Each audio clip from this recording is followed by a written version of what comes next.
What is this marshmallow test? Well, when you look at children and you look at all the different theories about what makes successful kids, you realize that almost all the theories are wrong because they haven't been verified. Like, for example, high IQ. You have a lot of high IQ people who become marginal members of society. And so what is the one psychological test that correlates with success in life? And I found out that it's the marshmallow test. You get kids and ask them, do you want a marshmallow now or 2 marshmallows a few hours from now? And the kids that want the marshmallow now tend to be those that want shortcuts, those that don't want to do the hard work. They want the quick kill. They grab that marshmallow. But the other ones say, no, wait a minute. If I wait 2 hours, I can get 2 marshmallows. I can hold out. There's a pot of gold waiting for me. They're not going to take the shortcut. And so you say to yourself, well, that's a test for kids. But then you track them decade by decade by decade.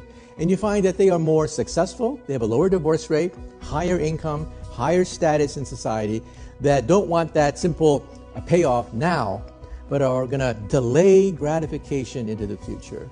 And so I realized that that's the key to success in life, not just science, but in life. Don't take the shortcuts. But can it be taught? Well, part of it is your personality that is formed when you're very young. Okay, let's be very clear about that.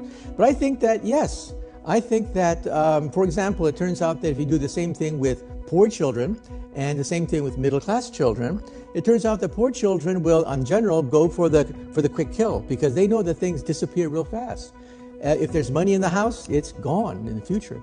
If you can show people that there is a pot of gold out there, that yes, you hold out, you go to college, you'll learn the discipline, there's a pot of gold out there. You can learn to appreciate that fact. What we have in the brain that is different from animals is we understand time. We understand the future. My grandparents came to California 100 years ago. But imagine, back then, life expectancy was 49 years of age. I mean, you were born, you had kids, and died. Life was a bitch.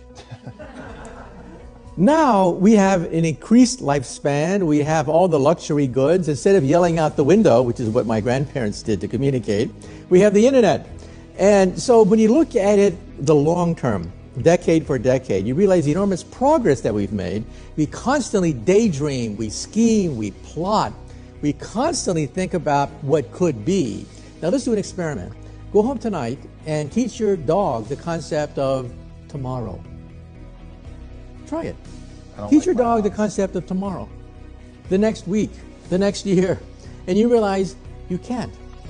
Animals live in the present, and that's what I think intelligence is. Intelligence is being able to